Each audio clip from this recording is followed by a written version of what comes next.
Andy. We don't know exactly how he does that, but he does it, and it looks pretty cool.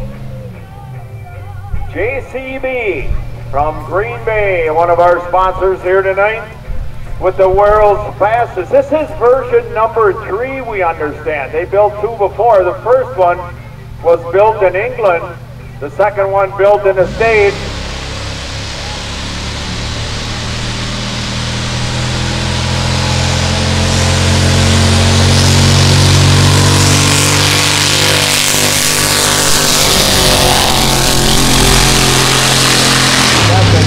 Gets the front end up in the air. We watched them run a couple of years ago down in Bowling Green, and that thing really gets